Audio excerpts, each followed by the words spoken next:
7:35, you're listening to News Radio 620 WTMJ. We're still talking about the Supreme Court decision by a 5-4 majority upholds the individual mandate. You had 4 justices prepared to throw out the entire law. Chief Justice Roberts writes the majority opinion saying that the mandate survives as long as you consider it a tax. So apparently the Constitution does not give the federal government the power to command you to buy a product, but it has the power to essentially tax you for not buying the product. Whatever. Joining me on the line is our own Congressman Paul Ryan. Good morning. How are you? Hey, Charlie. Good morning. Well, your reaction to the decision, do you see any silver linings at all in this decision? Well, the way I've been saying it to folks today is I'm disappointed but not deterred. This just means it's up to the people of this country this fall to determine the outcome of this law. It was always, I guess, somewhat of a Hail Mary pass going to the Supreme Court. What's ironic about this ruling is it was sold on deception. The president very clearly said this is not a tax.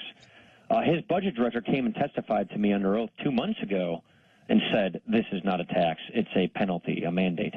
If that were true, then according to this, it would have been unconstitutional. But because it is a tax, according to the Supreme Court, according to the president's lawyers in court, it's upheld. So in order to sell this to the country, he had to mislead the country. So that's disturbing in and of itself. But what it means at the end of the day is the voters of this country in voting for their elected representatives in the legislative and executive branch, meaning for Congress, House and Senate, and President, will have the final say-so. If we win, we will repeal this law. We've been really clear about that. We're going to have a vote in the House July 11th again on that. And the reason we feel strongly about repealing this law is we think it is disastrous. It is disastrous for health care, for Medicare, for the economy, for jobs. And you can have a system in this country where people get access to affordable health care, including people with pre-existing conditions, without a government takeover. And this really is a government takeover. And the other kind of spine-chilling effect of this ruling, in my opinion, is what can't the government make you do now? I mean, it's as if there's no limiting principle if you just call it a tax. Yeah, well, I've been sort of asking the questions rhetorically. So could Congress, in theory, pass a law saying that every house in America must buy a solar panel from Solyndra or pay a $5,000 tax? Yeah, that's basically what we're saying here. So if the Congress can tax you to do whatever it wants you to do is what this says. That, to me, is a real shot at liberty. I really don't believe that's what the founders intended when they wrote the Constitution. And so, those of us who are elected to represent people in the legislative branch of government, are going to have to fix it. And right now we can't because of the Senate and because of the president. And if we get those changed, then we can fix it. Okay, but now, one of our callers asked the question, okay, how many votes do you need to do this practically? Will you need 60 votes in the Senate? Because I think people understand that there's not going to be 60 Republican votes in the United States Senate after the election. We can get most of this law with just 50 votes. Now, remember the word reconciliation? Mm-hmm. Oh, yeah. Now, in the House, it's a majority no matter what. In the Senate, and this is what I do in the Budget Committee, I write all the reconciliation bills. So this is my job as chairman of the Budget Committee. What we will do is we will repeal it. We can defund everything. Everything that has fiscal policy attached to it can go in a budget, can pass, and only take 50 votes plus a tiebreaker by the VP. So so long as it's a Republican president. So you only need 51 votes, and the president of the Senate is the vice president. So if Romney wins, then that's a tiebreaker. So you just need 50 votes. Now here's where we will have an argument. Now, also in the Senate, of course, the whoever happens to be the vice president could cast the tiebreaker. That's what I mean. That's what I'm saying. So the VP. So you only need 50 votes. Whoever that would be. Cast that tie. Yeah, don't get anybody. So what it will come down to is the Senate parliamentarian will judge on a case-by-case basis whether a given provision is primarily fiscal in nature or not.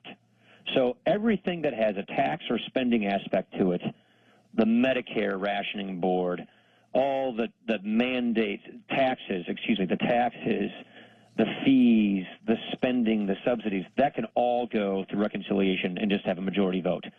But things like insurance rules, things like insurance mandates and regulations, those likely would not be ruled as allowed to go into a budget. It's called the Byrd Rule, and they would be stripped out and would have to have a 60-vote threshold.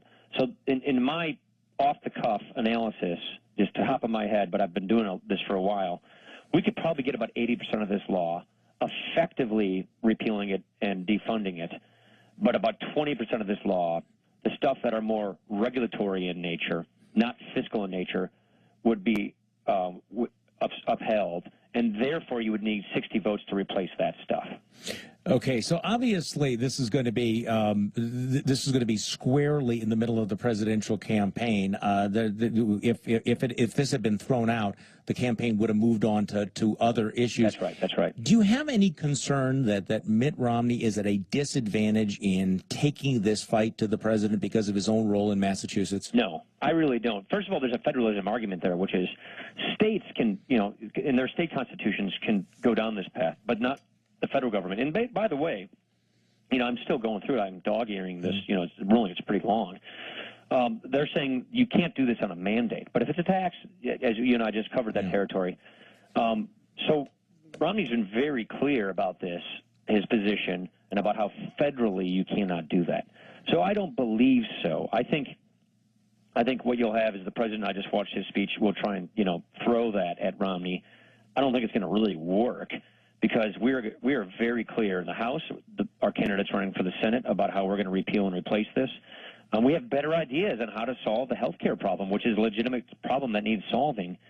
And so what I see coming in this election is sort of a repeat of the last election, which is a lot of the election is going to be fought over Obamacare.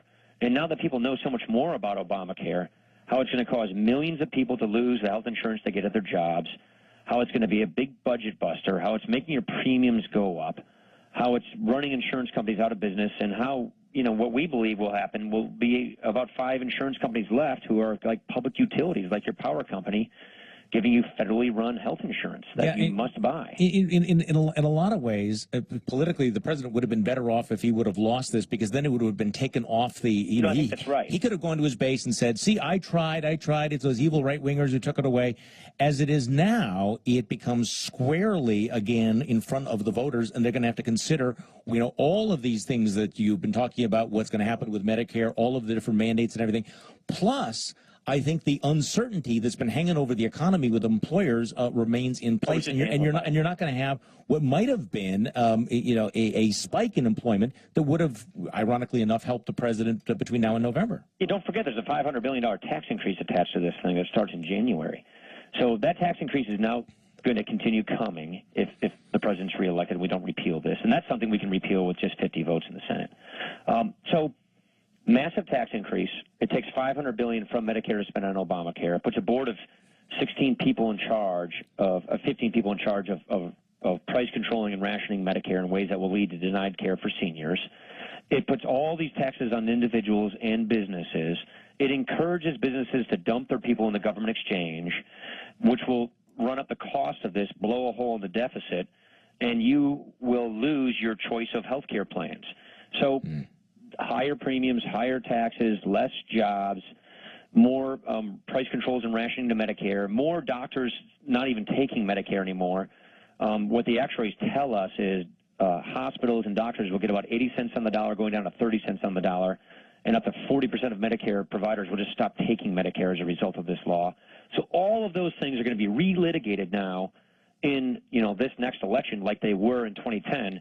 We just have a much more vivid picture of it because it's right around the corner in 2014 when the full law is completely implemented.